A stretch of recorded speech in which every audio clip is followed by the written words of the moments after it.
তা ওনারা কি বলছেন যে স্বর্গলোকে অমৃত ভাণ্ডার থাকে, সেই ভাণ্ডার নিয়ে সুখদেব গোস্বামীর কাছে গিয়েছেন। সুখদেব গোস্বামীকে বলছেন যে আপনি এই অমৃত ভাণ্ডার নেন আর আমাকে ভাগবত ভাণ্ডারটা দিন। তখন সুখদেব গোস্বামী বলছে তোমরা এক্ষুনি দূর হও, না তো এক্ষুনি তোমাদের অভিশাপ দিয়ে দেবো।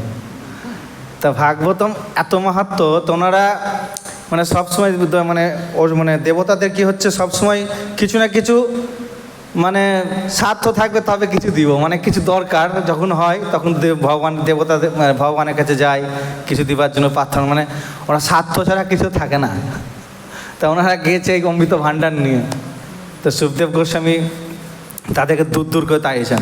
তো এরকমই ভাগবতমের মাহাত্ম্য আবার বলছে সুখদেব গোস্বামী যখন মানে পরীক্ষিত মহারাজকে যখন ভাগবত কথা বলছেন, তখন সুদ গোস্বামী একটু দূরে বসেছিলেন। তখন সুদ গোস্বামীকে কাছে ডেকে উনি বসে বলেন যে তুমি এইখানে বসো। তো উনি জানে মহাজন, তো উনি জানে যে কে ভাগবত মানে প্রচার করবে। তখন সুদ গোস্বামীকে উনি ভাগবত শ্রবণ করেছিলেন। তো ভাগবত শ্রবণ করার পর যখন কলির প্রভাব যখন বেড়ে যাচ্ছে, তখন ঋষিরা সনক মুনি সমেত অনেক ঋষিরা ব্রহ্মার কাছে গিয়েছিলেন। ব্রহ্মার কাছে গিয়ে বলছেন যে ব্রহ্মদেব, কলিযুগ ঢুকে যাচ্ছে, আমরা কোথায় যাব, কি করব? তা আপনি আমাদেরকে কিছু জায়গা দেন যেখানে আমরা যোগ্য তপস্যা করতে পারি। তখন ব্রহ্মা কী করেছিলেন, মনোনয়ন চক্র ছেড়েছিলেন এবং সেখানে দাঁড়িয়ে মানে এক জায়গায় গিয়ে স্থির হয়েছিলেন। সেখানে তারা যজ্ঞ করার জন্য বেদি করেছিলেন, সব কিছু করেছিলেন। সেটা কত ঋষি ছিল? 60,000 ঋষি। তা নিমিষায়নে 60,000 ঋষি যখন ভাগবত কথা মানে যজ্ঞ অর্চন করবেন, যজ্ঞ অর্চন কিসের জন্য? মানে নিজেদের প্রীতিবিধানের জন্য। হ্যাঁ, তা তখন সুদ গোস্বামী আসছেন ওই দিক থেকে ভাগবত কথা শ্রবণ করে। তো ভাগবত কথা শ্রবণ করার পর যখন সুদ গোস্বামী আসছেন, তখন সুদ গোস্বামীকে দেখার পর যজ্ঞর বেদি যা আসলে সব বন্ধ করে লেবেল করে দিয়েছে। তখন ওনাকে বলছেন যে আপনি আসুন, এখানে বসুন, বসে আমাদেরকে ভাগবত কথা শ্রবণ করান। তখন বলছে যে আমার তো কোনো ভাগবত কথা বলার কোনো যোগ্যতা নেই, আমি কি করে বলবো আপনাদের সামনে, এত মহান ঋষি। ওইখানে সুখদেব গোস্বামী ভাগবত কথা বলছেন, আপনি ওইখানে যান, ওইখানে শুনে আসুন। তো ওনারা জানে যে কে কার মুখে ভাগবত শ্রবণ করলে আমাদের এই জগতের উদ্ধার কী করে হবে। তো তখন উনি কী করলেন, মানে প্রীতি সহকারে ভক্তি সহকারে সুদ গোস্বামীকে বললেন, এবং সুদ গোস্বামী তখন ভাগবত শ্রবণ করার জন্য ইচ্ছুক হলেন এই 60,000 ঋষিদেরকে। তা সনক মুনিকে বলছেন,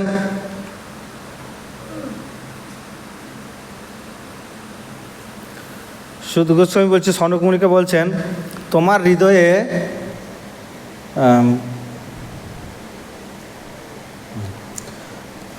বলছে তোমার হৃদয়ে ভাগবতে প্রেম রয়েছে, তাই আমি বিচার করে তোমার সমস্ত সিদ্ধান্ত সার কথা শোনাচ্ছি, যা তুমি জনমৃত্যু চক্র থেকে তোমরা উদ্ধার হতে পারবে। তো এরকম ভাগবত মাহাত্ম্য এরকমই যে ভাগবতকে যদি শ্রবণ করে তার জনমৃত্যু চক্র থেকে আমরা এসছি এখানে উদ্ধার হতে। তো আমরা এসছি এখানে উদ্ধার হতে, তো আমাদের এমনিতেই ভাগবত যদি শ্রবণ করি বা ভাগবত যদি পড়ি। আমি এক জায়গায় শুনছিলাম যে ভাগবত একটা শ্লোক প্রতিদিন পড়লে তার তো কৃপা হবেই, কিন্তু বলে কেউ যদি অর্ধ শ্লোক যদি কেউ পড়ে ভাগবতে, তাও কৃপা হবে। তা ভাগবতের এত মাহাত্ম্য। তো এখানে ভাগবত মাহাত্ম্যে তাই সনত মুনি যখন সুদ গোস্বামী কে হচ্ছেন, সুদ গোস্বামী হচ্ছে রোমহর্ষ মুনির সন্তান, যা নিত্যানন্দ প্রভুর কৃপাধন্য শিষ্য যাকে বলা হয়। মানে একবার রোমহর্ষ মুনি ক্লাস দিচ্ছিলেন, এরকম ভাগবত ক্লাস দিচ্ছিলেন, তখন নিত্যানন্দ প্রভু আদি গুরুদেবকে দেখলে কী করতে হয়, কোনো সিনিয়র বয়োজ্যেষ্ঠ ভক্ত এলে নিজেকে সম্মান দিতে হয়। তা গুরুদেব যখন এসেছিলেন, তা নিত্যানন্দ প্রভুকে দেখে রোমহর্ষ মুনি সম্মান দেয়নি, এখানে তাকে নিত্যানন্দ প্রভু তাকে কী দিয়েছিল, তার জন্য মৃত্যুদণ্ড দিয়েছিলেন। তা তখন বলছে এত লোকের সামনে সবকে মেরে দিলেন, এবার ভাগবত কথা কে শোনাবে আমাদেরকে? তখন বলছে এই তার সন্তান সে শোনাবে, তার বয়স কত 4 থেকে 5 বছর বয়স এরকম। তো তখন তাকে ভাগবত তাকে কৃপা আশীর্বাদ করেছিলেন যে ভাগবতের প্রতি কার যদি ভক্তি থাকে, শ্রদ্ধা থাকে, ভগবান এমনিতেই কৃপা করে এই ভাগবত শ্রবণ করলে বা ভাগবত পড়লে। তো এখানে বলছেন মানে যে কোনো জিনিসের করার আগে তার পরিচয় দেওয়াটা খুব ভালো, তাতে খুব ভালো হয়। তাই 2 থেকে 14 নম্বর পর্যন্ত শুনছেন তদোজসা দৈত্য মহাভটর্পিতম চকাশ দুঃখম চকাশ দন্তক্ষ উদীর্ণ দিদিতি চক্রেণ বিচ্ছেদন নিশাত নিমিতা নিশাত নিমিনা হরি যথা তাক্ষম পুত্রম উজ্জিতম। বলুন একজন, একবারই বললাম, টাইম তো নেই। আচ্ছা, তৎ মানে সেই ত্রিশূল, ওজসা মানে তার সমস্ত শক্তিসহ, দৈত্য মানে দৈত্যদের মধ্যে, মহাভাট মানে মহাশক্তিশালীর যোদ্ধার দ্বারা অর্পিত মানে নিক্ষিপ্ত, চকাশ মানে দীপ্তিমান, অন্তক্ষে মানে আকাশের মধ্যে, উদ্দীর্ণ মানে বর্ণিত হয়েছিলেন, এবং দিদিতি মানে দীপ্তি, চক্র মানে সুদর্শন চক্রের দ্বারা, ছেদন মানে তিনি তা খণ্ড খণ্ড করে কেটেছিলেন, নিষাদ মানে তীক্ষ্ণ ধার, নেমিনা মানে পরিধি, হরি মানে ইন্দ্র, যথা মানে যেমন, তাক্ষ মানে গরুরের, যে পত্তত্র মানে পক্ষ, উজ্জীবিত মানে পরিত্যাগ। অনুবাদ: মহাবলবান সেই দৈত্য কথিত প্রবল বেগে নিক্ষিপ্ত সেই ত্রিশূল আকাশের উজ্জ্বলভাবে প্রতিভাব হয়েছিলেন, কিন্তু পরমেশ্বর ভগবান তা তার তীক্ষ্ণ ধার সুদর্শন চক্রের দ্বারা খণ্ড খণ্ড করেছিলেন, ঠিক যেমন ইন্দ্র গরুরের পরিত্যাগ একটি পক্ষ ছেদন করেছিলেন। বলুন আমার সঙ্গে, মহাবলবান সে দৈত্য কর্তৃত প্রবল বেগে নিক্ষিপ্ত সেই ত্রিশূল আকাশে উজ্জ্বল হয়ে প্রতিভাব হয়েছিলেন, কিন্তু পরমেশ্বর ভগবান তা তার তীক্ষ্ণ ধার সুদর্শন চক্রের দ্বারা খণ্ড খণ্ড করেছিলেন, ঠিক যেমন ইন্দ্র গরুরের পরিত্যাগ একটি পক্ষ ছেদন করেছিলেন।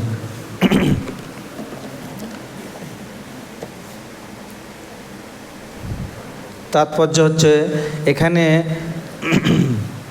যে ইন্দ্র এবং গরুরের প্রসঙ্গ উল্লেখ করা হয়েছে তা হচ্ছে, একসময় ভগবান বাহন গরুর তার মাতা বিমাতাকে, সর্পকুলের মাতা তার বিমাতা কদ্দুর দাসত্ব থেকে মুক্ত করার জন্য স্বর্গ দেবতাদের কাছ থেকে অমৃত ভাণ্ডার হরণ করেছিলেন। সেই সংবাদ পেয়ে দেবরাজ ইন্দ্র গরুরের প্রতি তার বজ্র নিক্ষেপ করেন। স্বয়ং ভগবানের বাহন হওয়ার ফলে অজয় গরুর ইন্দ্রের অস্ত্রের অব্যর্থতার প্রতি সম্মান প্রদর্শন করার উদ্দেশ্য তার একটি পালক ত্যাগ করেন, যা বজ্রের আঘাতে চূর্ণ বিচ্ছিন্ন হয়েছিল, এবং স্বর্গলোকের অধিবাসীরা এতই সংবেদনশীল যে যুদ্ধের ব্যাপারে তারা ভদ্রতার নিয়ম অনুসরণ করেন। এই ক্ষেত্রে গরুর ইন্দ্রের প্রতি শ্রদ্ধা নিবেদন করতে চেয়েছিলেন, যেহেতু তিনি জানতেন যে ইন্দ্রের অস্ত্র অবশ্যই কিছু না কিছু ধ্বংস সাধন করবেন, তাই তিনি তার পালক ত্যাগ করেছিলেন।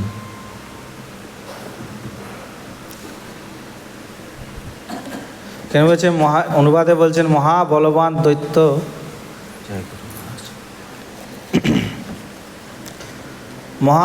দৈত্য কথিত প্রবল বেগে নিক্ষিপ্ত সেই ত্রিশূল আকাশে উজ্জ্বলতা প্রতিভাব হয়েছিল। দৈত্য হচ্ছে এখানে যে হিরণ্যকশ বধ, তা এখানে যুদ্ধ হচ্ছে কাজ বরাহদেবের সঙ্গে হিরণ্যকশের।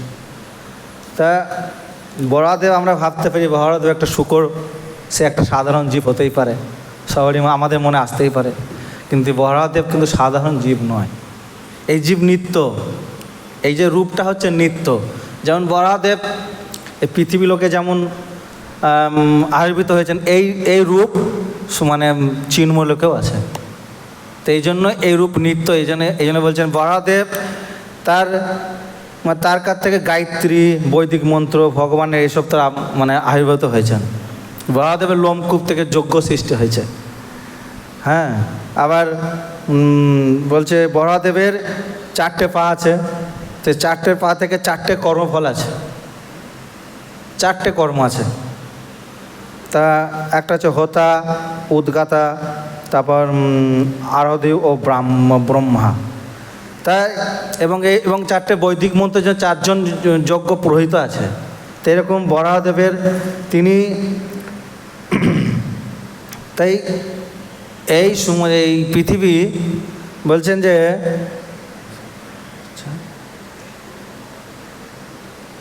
তো গর্ভদশায় সমুদ্রের মধ্যে এই পৃথিবীকে মানে হিরণ্যাক্ষ কী করেছিলেন, রেখেছিলেন। তাই এই পৃথিবী দুবার কক্ষচ্যুত হয়েছিলেন, দুবার। একবার হয়েছিলেন তা গর্ভদশায় সমুদ্রের মানে দৈর্ঘ্য কত হচ্ছে 200 কোটি মাইল। 200 কোটি মাইল নিচে যদি পৃথিবীকে রাখা হয় তাহলে কি হবে? তাই 200 কোটি মাইল নিচে তাই পৃথিবীকে রেখেছিলেন। তো দুবার এই পৃথিবী কক্ষচ্যুত হয়েছিলেন। একবার হয়েছিলেন যখন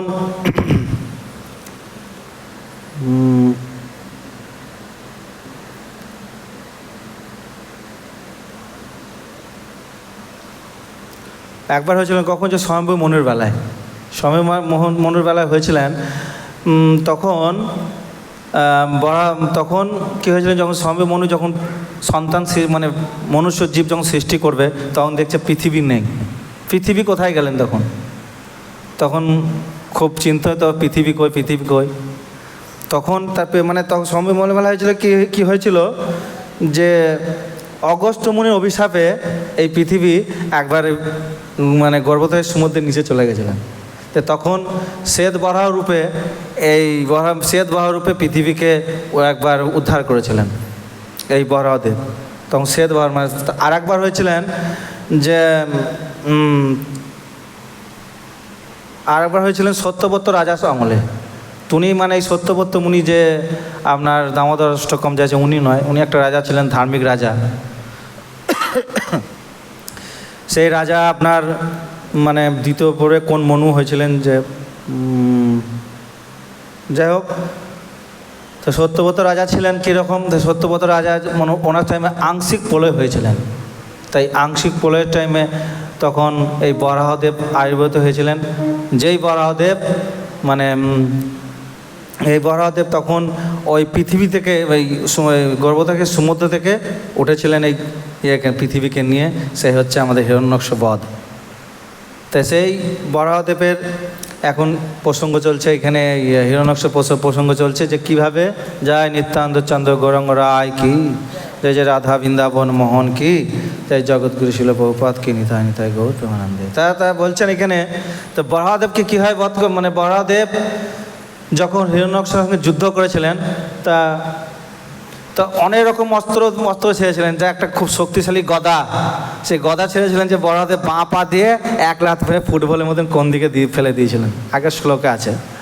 তারপরে যখন বরাহদেব যখন হিরণ্যাক্ষ যখন খুব ক্রোধ চলে এলেন তখন ত্রিশূল ধারণ করলেন। এখানে ত্রিশূলের কথা বলছে, ত্রিশূল আকাশে ত্রিশূল ধারণ করলেন এবং ভগবানের দিকে সেই ত্রিশূল যখন ছুড়লেন তখন ভগবান কি ধারণ করলেন, চক্র। সেই চক্র দিয়ে বরাহদেব সেই ত্রিশূলকে খণ্ড বিখণ্ড করে দিলেন। তা যখন মানুষের সঙ্গে যখন যুদ্ধ হয় বা কিছু মারামারি হয়, যখন একে অপরে যখন কেউ পারে না তখন তার ক্রোধ খুব বাড়ে। তখন আজ জিতে তার ক্রোধ শান্ত থাকে। তো ভগবান তো তার সঙ্গে কি মানে খেলা করছেন। এখানে যুদ্ধ তো অনেক আগেই ভগবান শেষ করে দিতে পারতো। তাই যখন ভগবান একবার ভগবানকে যখন একবার গদা প্রহার মেরেছিলেন হালকা, মানে তখন যুদ্ধ করছিলেন তখন ভগবানের হাতে গদা পড়ে গেছিলেন, প্রসঙ্গে আছে। তো সেখানে কী সব দেবতারা দেখে বলছে তাহাই মান থানা। দেবতারা সবসময় ভীতু থাকে, তো ওরা চায় যে কখন অশুদ্ধকে মারবে আর আমাদেরকে উদ্ধার করে স্বর্গলোক ঠিকঠাক রাখবে। দেবতাদের কাজ তাই। তা তখন আরও সব যারা মহান ব্রহ্মার সঙ্গে ছিলেন তারা তো জানে যে এটাতে ভগবানের কাছে কিছু নয়, তুচ্ছ বা তার ক্রিয়া করছেন। মানে যখন গদার একটা প্রহার দিয়েছিলেন বরাহদেবকে, মনে হচ্ছে যে একটা সেই মানে কীরকম মানে একটা ছোট ছেলে যেমন একটা বড় মাছকে লাঠি মারে সেরকম, হালকা ফুল যেমন ছুড়লে ভগবানের গায়ে যেমন হয় সেরকম একটা প্রহার পড়েছিলেন। তো এখানে বলছেন, এখানে যে ইন্দ্র এবং গরুরের প্রসঙ্গ উল্লেখ করা হয়েছে যে এই এক সময় ভগবান বাহন গরুর তার মা বিনাতাকে সর্বকুলের মাতা তার বিমাতা কদ্দু দাসত্ব থেকে মুক্ত করার জন্য স্বর্গের দেবতার কাছ থেকে অমৃত ভাণ্ডার হরণ করেছিলেন। বিমাতা হচ্ছে দেবতাদের মাতা আর কদ্দু হচ্ছে গরুরের মাতা। তা যখন মানে কদ্দুর প্রতি বহুত অত্যাচার করতো মানে স্বর্গের যারা ছিলেন, তখন ভগবান এই কদ্দুর গরুর কি করেছিলেন, তাকে উদ্ধার করার জন্য ওইখান থেকে উনি তো উদ্ধার করার জন্য ওইখানে যে যাবার দরকার নেই, যারা ভগবানের পার্ষদ হয়, ভগবান যারা ভগবান যার সঙ্গে থাকে সে এমনিতেই নিয়ে আসতে হবে। তা এখানে লীলা দেখাবার জন্য গুরুদেব কী করেছিলেন, সে সর্পকুলের মাথায় মানে সেখান থেকে কি করেছিলেন, মানে অমৃত ভাণ্ডার ওইখান থেকে নিয়ে এসেছিলেন। তো সেখান থেকে নিয়ে আসার পর কী করেছিলেন, যে গরুর সেই অস্ত্র গরুর পেছে ইন্দ্রদেব কী করেছিলেন, যে যা বজ্রের আঘাতে চূর্ণ বিচ্ছিন্ন, এখানে বলছেন দেবরাজ ইন্দ্র গরুরের প্রতি তার বজ্র নিক্ষেপ করেন। স্বয়ং ভগবানের বাহন হওয়ার ফলে অজয় গরুর ইন্দ্রের অস্ত্রে অব্যর্থতার প্রতি সম্মান প্রদর্শন করার উদ্দেশ্য একটি পালক ত্যাগ করেন। তো এখানে বলছেন যখন মানে হিরণ্যাক্ষ যখন ভগবানের দিকে ত্রিশূল ছুঁড়েছিলেন না, তখন এই যখন খণ্ড বিচ্ছিন্ন হয়েছিল ইয়েটা, তখন এই পালক ছোঁড়ার মতনই বলছেন এই ঘটনাটা। তো মানে যখন গরুর দেব যখন ওই অমৃত ভাণ্ডার নিয়ে আসছিলেন, তখন ইন্দ্র একটা বজ্রঘাত মানে নিজের বজ্র আঘাত করেছিলেন। জানে গরুদেব জানে যে এই সংবেদনশীল যে যুদ্ধের ব্যাপারে বলছে পালক ত্যাগ করেন। তাই গরুদেব জানে যে এই বজ্রাঘাত মারার পরে পৃথিবীর লোক অনেক কিছু হতে পারে। তো এই জন্য উনি ওই বজ্রাঘাতটা একটা পালকের মধ্যে নিয়েছিল। তো পালকটা কি ছন্ন বিচ্ছিন্ন শুধু পুড়ে গেছিলো, মানে যেমন হয় যে আগুনে যেমন দিলে একটা ছাড়খাড় হয়ে যায়, সেরকম শুধু একটা পালক ছাড়খাড় হয়ে গেছিলো। তা এখানে হিরণ্যাক্ষর সঙ্গে যুদ্ধ যখন, হিরণ্যাক্ষ কে হচ্ছে, হিরণ্যাক্ষ হচ্ছে একদম সাধারণ না, সে হচ্ছে ভগবানের পার্ষদ।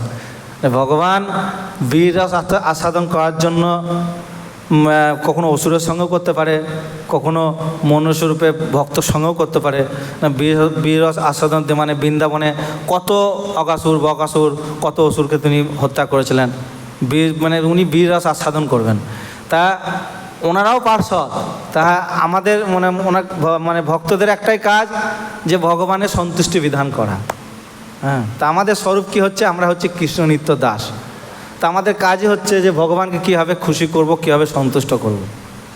তো এখানে যখন বীর রস আস্বাদন করছে ইয়েদের সঙ্গে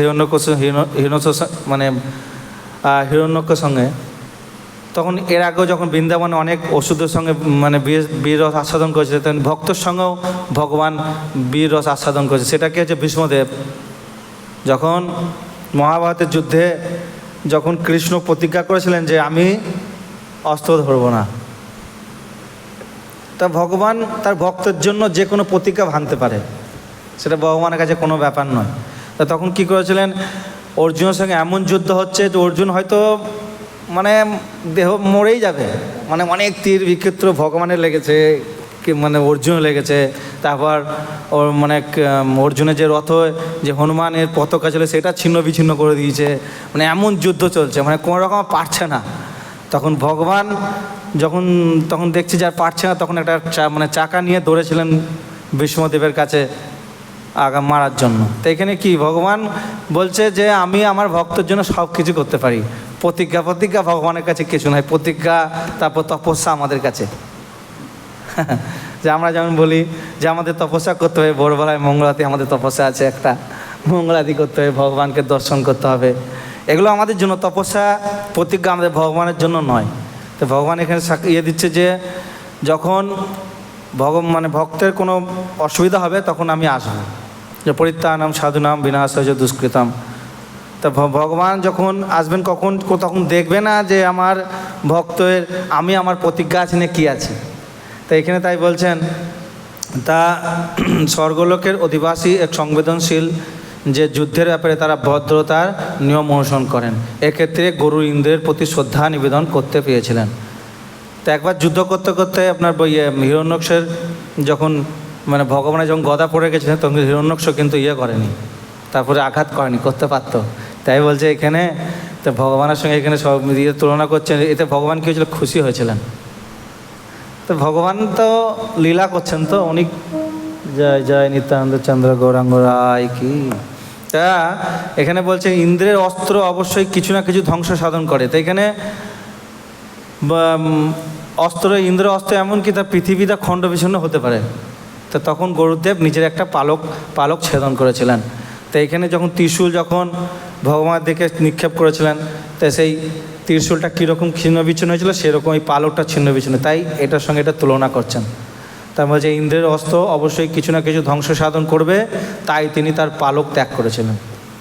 তো এখানে শুধু একটা পালক ত্যাগ করার ফলে গুরুদেব বোঝাচ্ছে যে ইন্দ্রের অস্ত্র কী করতো, যে ধ্বংস করত। তো এখানে ভগবান বলছেন যে ভগবানের সঙ্গে যখন হিরণ্যাক্ষের যুদ্ধ হচ্ছে, যখন ভগবানের সঙ্গে যখন হিরণ্যাক্ষের যুদ্ধ, তখন প্রবল আরের যুদ্ধ যখন চলছেন, তখন উপর থেকে দেবতারা বা ব্রহ্মার সঙ্গে রাজা ঋষিরা ছিলেন, তারা কি করছেন, যুদ্ধ দেখছেন।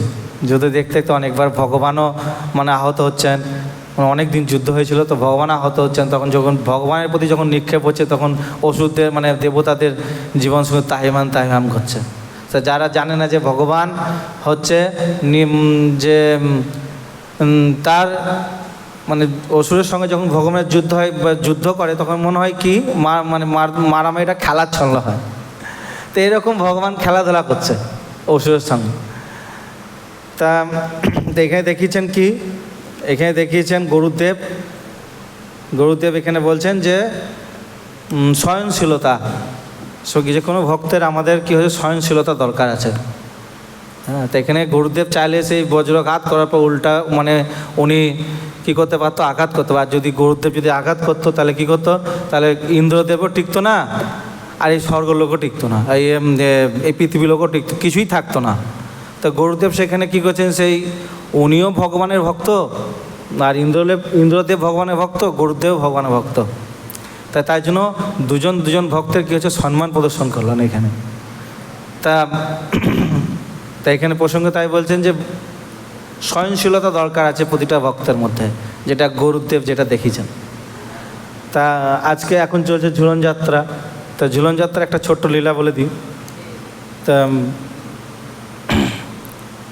একবার ঝুলন যাত্রার জন্য রাধারানী ব্রজে সব রকমভাবে ব্যবস্থা করেছেন যে এবার ঝুলন যাত্রা হবে, এবং সেই সখীদের মেন ছিলেন কে, সেই সখীদের মেন ছিলেন হচ্ছে ললিতা সখী।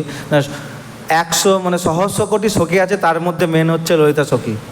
উনি শিক্ষা দেয় সব সখীদেরকে যে কিভাবে ভগবানের সেবা করতে হবে, কিভাবে ভগবানকে খাওয়াতে হবে, কিভাবে ভগবানকে মানে সব কিছু শিক্ষা দীক্ষা উনি দিচ্ছেন ললিতা সখী। তা নারদ মুনির ইচ্ছা ঝুলন যাত্রা দেখব। তা উনি গেছেন ঝুলন যাত্রা দেখতে। প্রতি বছর ঝুলন হয়, এবছর যাবে ঝুলন দেখতে। তা তখন ব্রজে যখন ঝুলন দেখতে গেছে, তো দেখছে রাধারানী নেই, কৃষ্ণ আছে একা বসে।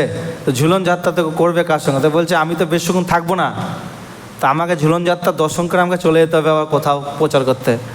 তা নারায়ণ বলে যখন ঢুকলো, তখন নারদ মুনিকে সব সম্বোধন জানালেন, মানে আরতি করলেন। তখন বলছে আমি ঝুলন যাত্রা দেখতে এসেছি, তা আমি যেন তাড়াতাড়ি দেখে চলে যেতে হবে, তো উনি তো বেশিক্ষণ থাকে না। তখন বলছে ঠিক আছে, রাধারানী তো এখন আসেননি, খোঁজ পাঠাচ্ছে। রাধারানী বলছে এখন আমার দেরি হবে। তা তখন বলছে এখানকার বয়োজ্যেষ্ঠ মানে মেন সখীকে, তা বলছে ললিতা সখী। তো ওকে বসিয়ে দাও কৃষ্ণের পাশে, আমি তাড়াতাড়ি ঝুলন দেখে পালাবো। তখন উনি বলছে যে সবাই বলছে না ললিতা সখী বলছে না আমার বসা ওখানে যাবে না, ওখানে একমাত্র রাধারানী বসবে।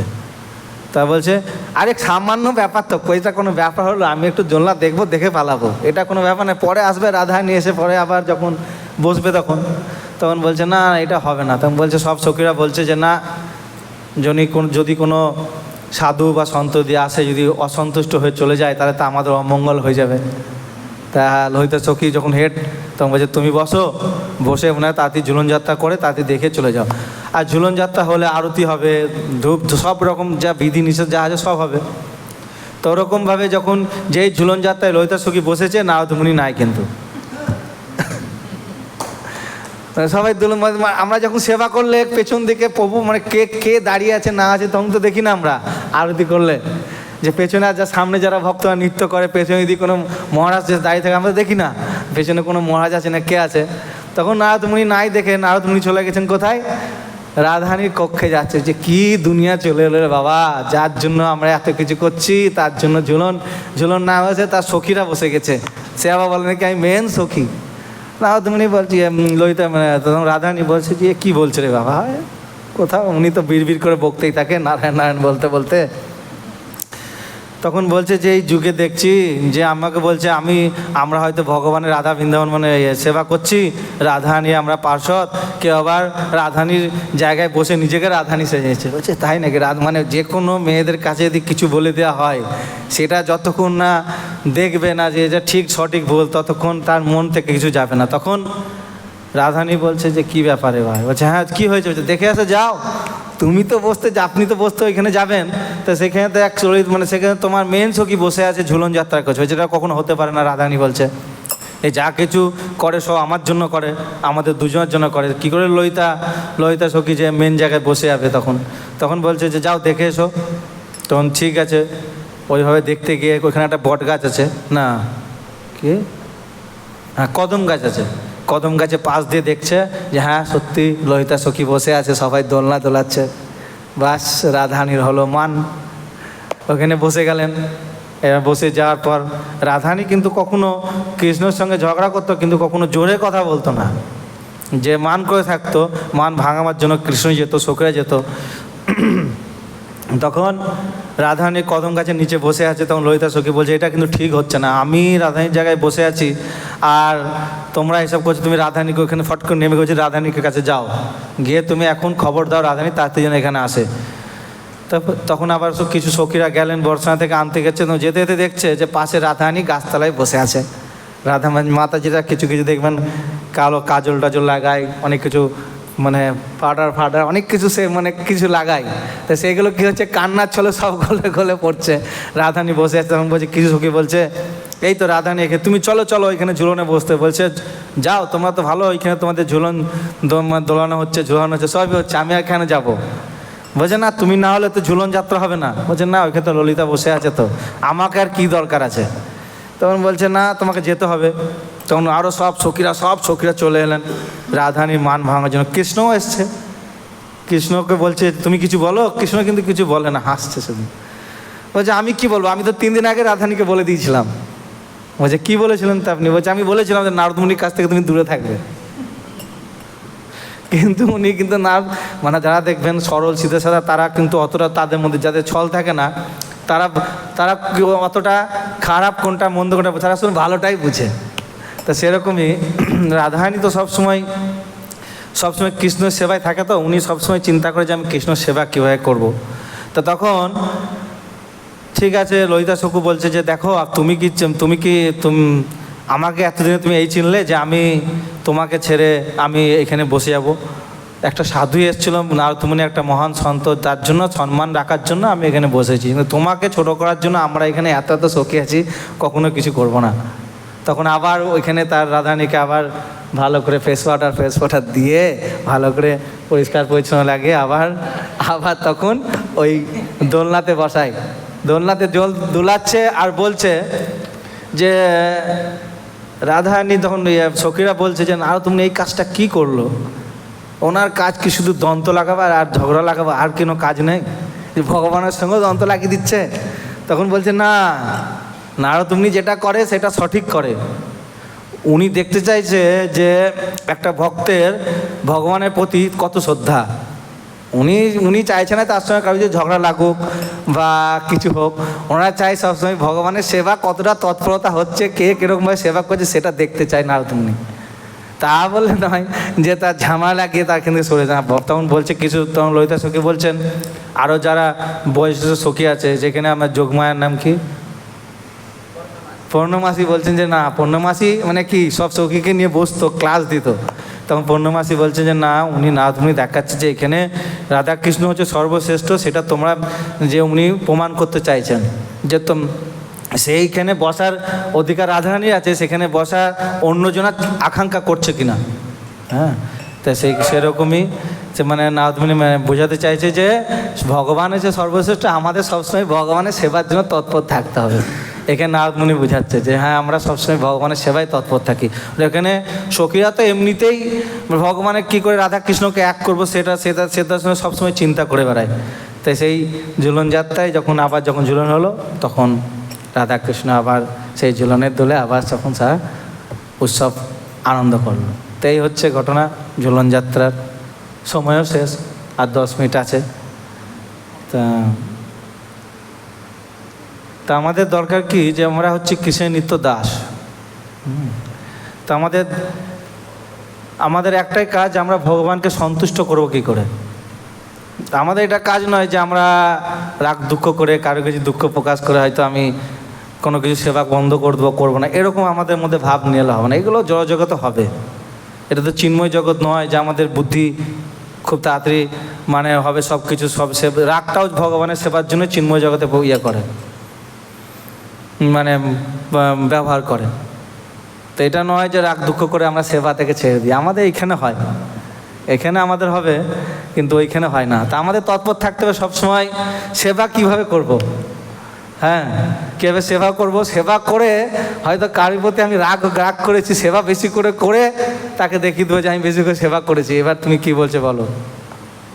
তো ভগবান সন্তুষ্ট, মানে এইসব করলে ভগবান খুশি হয় যে রেগেও সে সেবা করছে। তো সেরকমই আমাদের দরকার আছে সবসময় ভগবানের পৃথিবীর জন্য সেবা করার জন্য। তো হরে কৃষ্ণ, সময় শেষ, আর কিছু বলার নেই।